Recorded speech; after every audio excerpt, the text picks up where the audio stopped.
Hello everyone and welcome to the book launch of A Tapestry of Words. Today we'll listen to the ladies that put this book together, what inspired them, and we'll just get a little taste of what's in this book. So sit back and enjoy. I would like to introduce the authors, starting on my right. Therese Tucker, Anna Panette, Elvira Burnell, Jermaine Jacobs, Donna Tavir Altenberg, and Judith Maggie.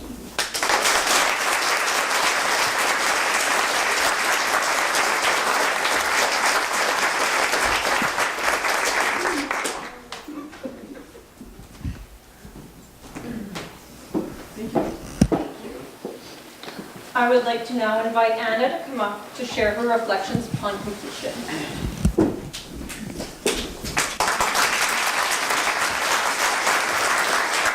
Thank you, Brittany.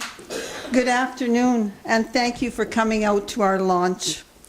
I would, before I read the reflections from my book, like to share on how the book, A Tapestry of Words, became a reality.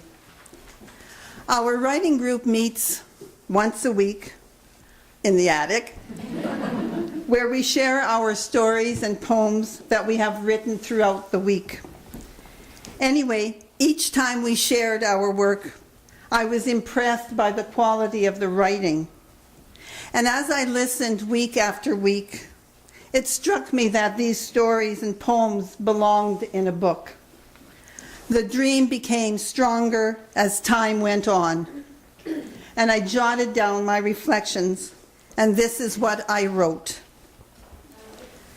When I shared with our writers group that I had a dream of all of us getting together and combining our writings into a book, I didn't think it would happen. But after much introspection, questions, trials, tears, and frustration, the decision to go ahead was made. The process started slowly, and then all of a sudden it picked up the pace. I must admit, though, that it did not go fast enough for me. My hope was that we would have had the book out by Christmas. I must admit, though, that after many hours of meetings, decision-making, editing, and revision after revision, our manuscript was completed to everyone's satisfaction. Giving birth to this book, A Tapestry of Words, has been a challenging experience. Putting it together with 4 other strong women was, to say the least, a time of growth where I assessed where and who I am and discovered anew my strengths and my weaknesses. I felt pain, tasted healing, and assimilated new learning. I could not have worked with a better group of women. Elvira is an intuitive, spiritual, and supportive person who freely expresses her creativity. Jermaine is a creative thinker, dreamer, and go-getter who sees possibilities in everything and everyone. Judith is sensitive, decisive, and frank, and has a special way with words. And Donna, the youngest, or the baby of the group, is intelligent, skillful, humorous, and very poetic. As our book is put out there, I share with my friends and co-authors my joy at our accomplishment and celebrate in harmony the result of our passion. A thank you goes to my husband for his patience, for not only was my sleep haphazard during this process, but his also, for he would often find me at my computer at all hours of the night. I also extend a special word of appreciation to my fellow artist and friend, Therese Tucker, for allowing us to use her sketches and her exquisite painting as our cover. Thank you.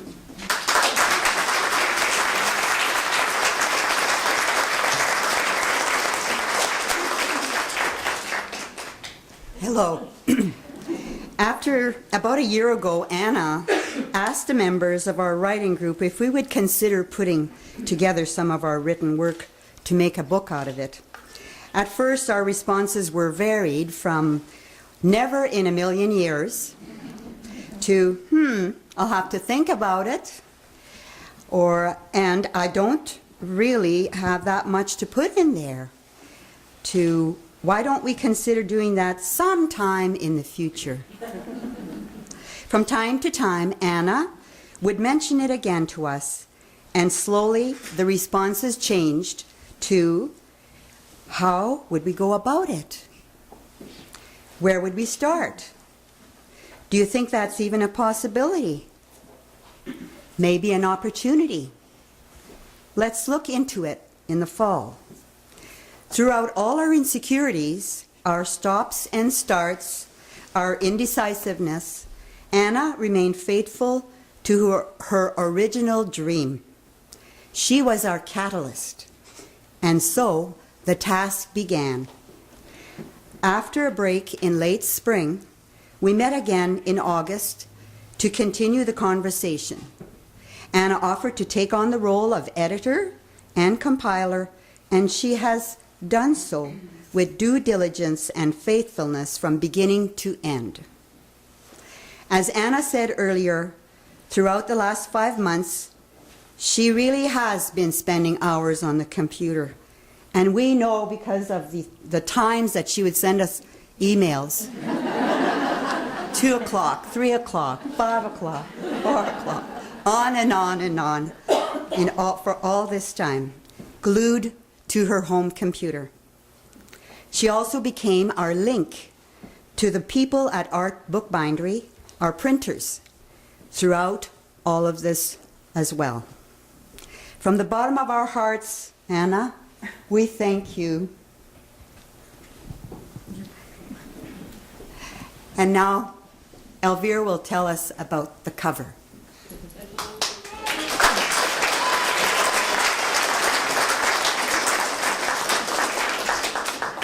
I would like to draw your attention to this beautiful book cover, A Tapestry of Words.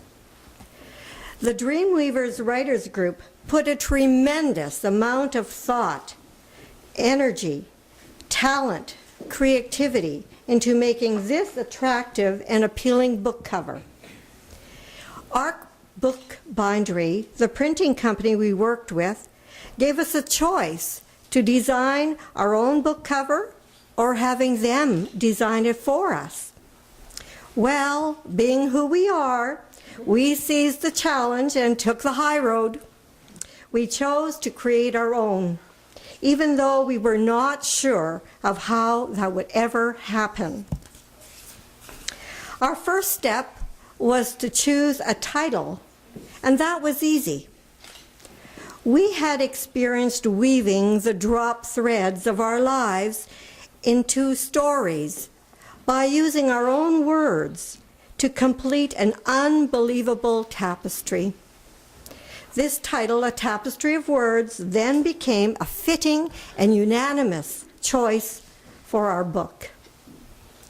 The next question was, what do we want to put on our cover? Images of spools of threads, fabric, tapestry then came to mind. The search began for images of this kind, and we had several open-ended conversations while exploring various ideas. As we met every week in the art studio in the attic to discuss this book project, we were suddenly struck by the beautiful art painted by Therese Tucker. She wasn't painting them for any particular reason other than having fun. Her words were, "I'm just having fun." Her painting for fun became a delight to our eyes, and our quest for images soon ended.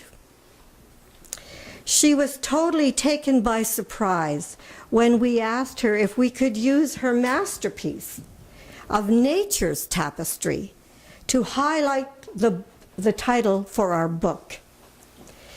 With much coaxing, arm twisting, she humbly accepted.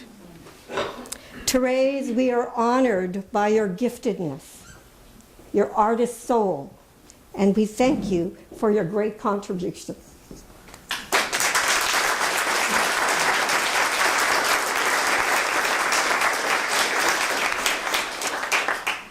I would like to acknowledge our photographer and cover designer, Donna.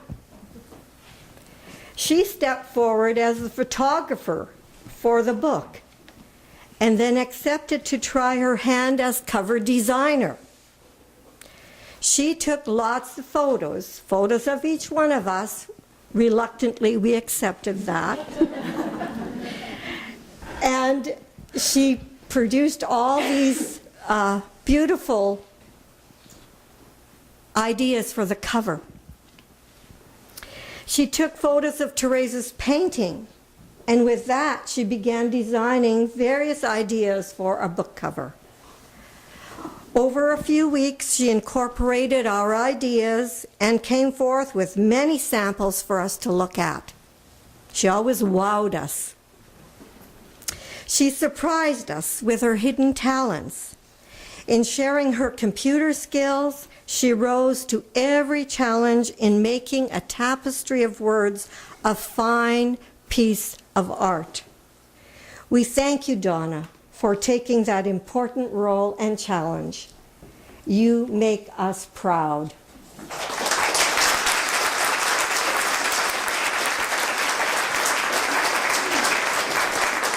And now that we had the title, the painting, the front design, we needed to complete the back. Everyone thought that a poem expressing the meaning of our choices and experiences would complement the art and design. Another challenge of writing poetry was put to all the writers, and we all produced some of the words that are found on the back of the book. And I was honored to have my poem selected for the back cover, and they helped tweak some of it. And I thank you for that. I will now read A Tapestry of Words. Nature is the perfect blueprint from which we experience life and create our own stories, musings, and poetry. In this beautiful tapestry of life, we are the many threads woven together.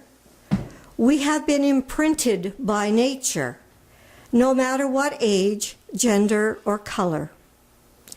As we tap into the tree of life, word and art begin to seep from the heart like sap that fills the bucket. Colorful, delicate, and powerful words spreading about like swirling leaves, revealing the beauty of who we are, uniquely living in wisdom and wishing to return our gifts to Mother Earth, a tapestry of life. Thank you.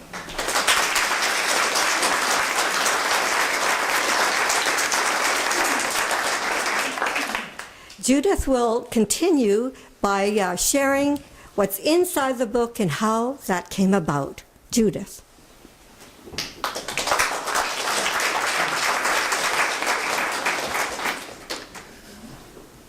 Our book is made up of various sections. Some of them are from personal writing that we've done over the years. There's another section that Jermaine and I did with Brittany's grandma, Bessie's writing. We began with a title and then wrote stories. And then we found a collection of books by Canadian women, and it's titled Drop Threads. And each week, we went home with 2 titles from Drop Threads. And we wrote from there, And we would come back and each one of us would share our stories with each other. We also tried, just for the fun of it, a collection from a men's version of Drop Threads. And it is titled The Private Lives of Men. And what I meant to say, The Private Lives of Men. And so that was an interesting process to try and write from a male perspective. If any of you are interested in writing, it's worth a try. It was fun. Right now, we're just going to share a couple of snippets, each one of us, from the stories that we wrote from. And if everyone wants to join me, yes. I'll begin with one from one of my personal stories. It's called The Reykjavik Ranch Bed. Like a prospector, not certain what he might find, he opened his pocket knife and chipped off enough paint to discover that the bed was solid brass. And here's a short excerpt from my story called Toe Ring. Jenny had wonderful memories of the sunshine on her skin, the smell of suntan lotion, and the feeling of warm sand beneath her toes. And from my story, Casseroles, I see women confidently walking in, carefully holding their quilted casserole carriers. What is inside is always a mystery, and the smells are usually mouth-watering and tantalizing. And from this interesting title, from the men's portion of the book section, is Hot Ziddle. Yearning to spice up my life and have more zest in order to shake off the winter blues, I stepped out one mid-April day to explore David's tea.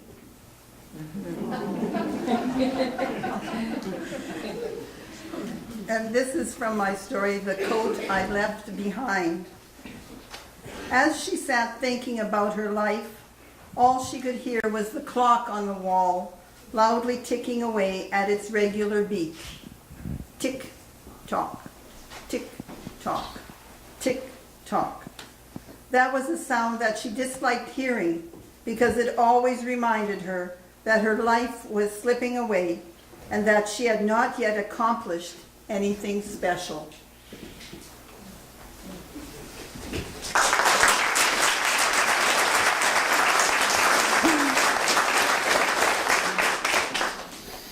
Earlier in the program, you heard that there was one person who said, "Never in a million years." That would be me.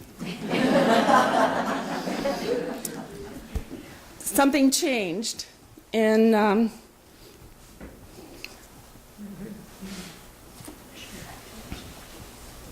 Anna made a decision that she would ask us to go back to our original stories, and instead of us reading them, we would pass those stories to someone else in the group. And when I heard my stories being read by somebody else, it was absolutely unbelievable what happened. I had absolutely no idea how I would feel hearing my words being spoken by somebody else. And slowly, week after week, we continued to do that, and week after week, I slowly began to think we could do this book. But it was a very slow procedure, and I definitely was the main dissenter. I would like to, now we'll do the same thing again, except what we're going to do is we're going to read someone else's piece, just to give you just a little taste of that experience.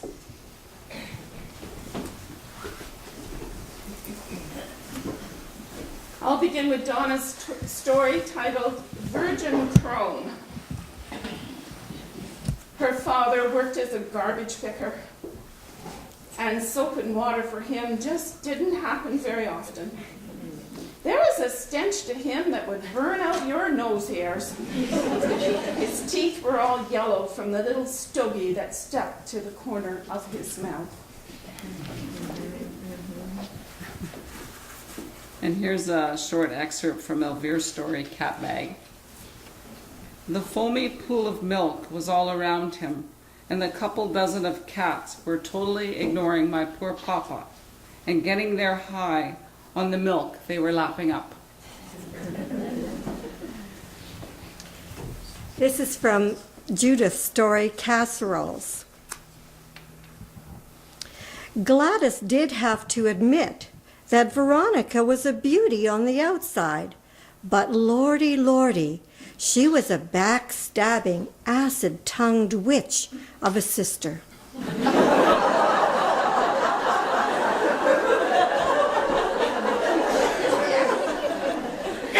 This is an excerpt of Jermaine Jacobs' Starch, Salt, Chocolate Wine. There were several females who had smiled at him, moon-eyed and with that desperate and lonely look. They tried to corner him in the laundry room or to save a place for him in the dining area. He knew how to keep his distance, and when they tried to strike up a conversation with him, he would answer briskly with a yes or a no, and then walk away to sit alone at another table.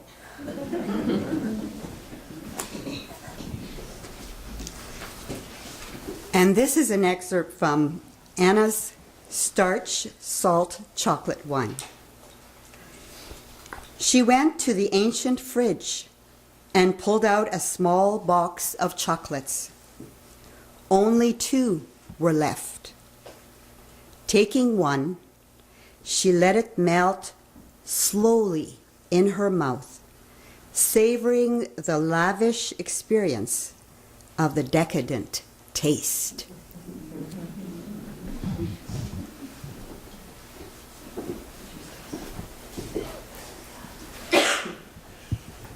Okay, just before I ask Therese to speak about another section of our book, I'd like to draw your attention to our writer's table here. When the art group moved into the space upstairs, there was a lot of stuff stored up there, and many things needed to go.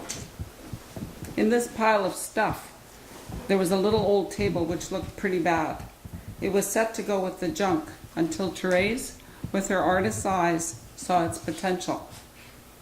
She asked if she could take it home. She had an idea of what she could do with it. When she brought it back, this is how it looked. It was totally transformed. Because the top of the table is made of pages from an old book, it seemed perfectly suited for our writers group to gather around. Therese, could you come up now and please tell everyone what the gift box over there is all about? Thanks, Donna.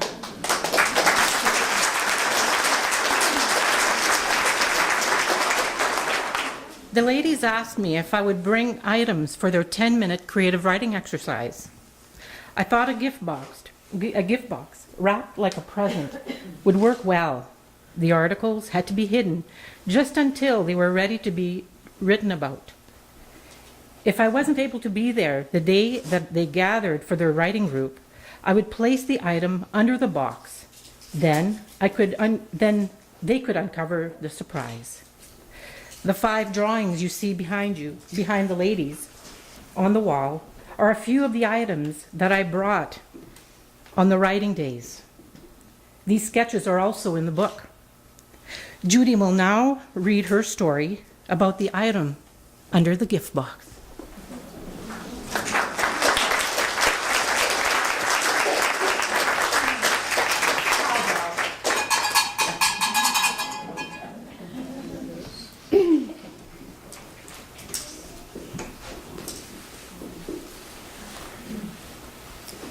The pasture was green and lush, and even though my udder felt like it was ready to burst, I did not want to leave the field.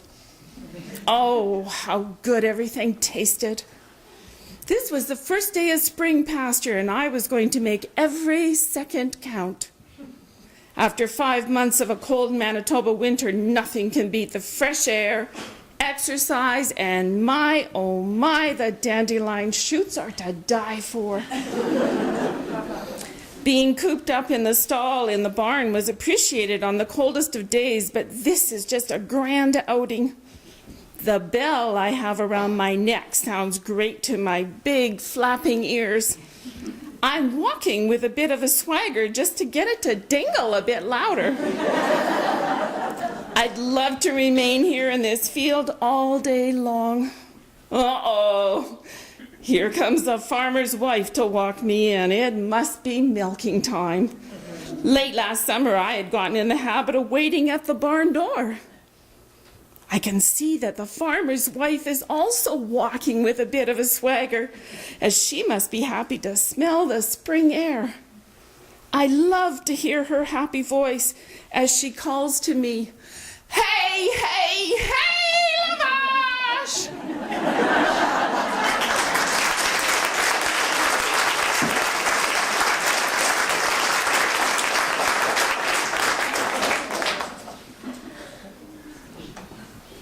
I mentioned earlier in my reflections that putting a book together was a long, involved process and at times brought frustration and an intensity to our meetings. One day, after a long afternoon of work, Donna said that she had a poem that she had written to deal with the stress and to lighten our mood. When she read it, she had the intention she wanted. Donna will now share her poem, 5 Women.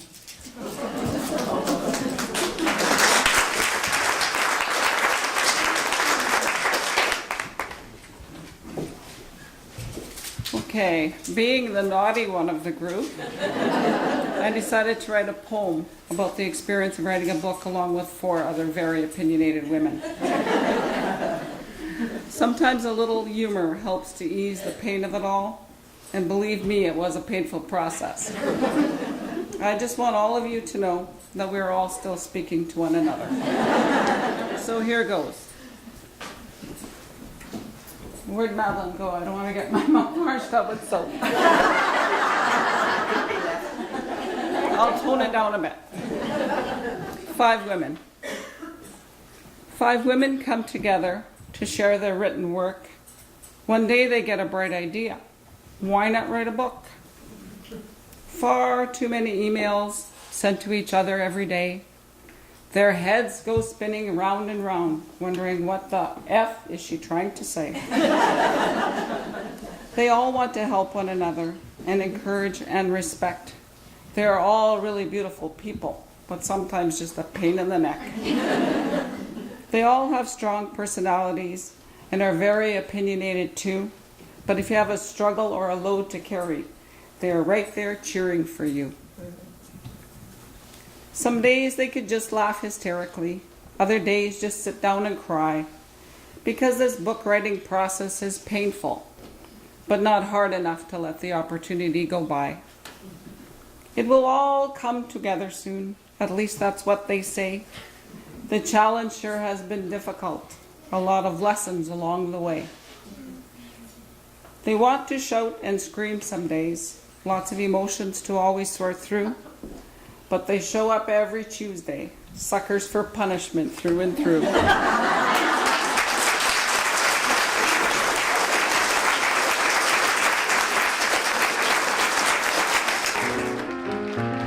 This has been the book launch for A Tapestry of Words. If you would like a copy of this book, There are more copies at various locations in St. Rose, including both the RM and town offices, St. Rose Variety, St. Rose Super Thrifty Pharmacy, and the Cooperators Insurance Office. We'll also have copies here for purchase at the library. and if you are not in the areas that have already been mentioned, you may check out information on where to pick up a book at www.dreamweavers6.com. Once again, that's www.dreamweavers6.com. Thank you for watching. This has been a WCG TV production.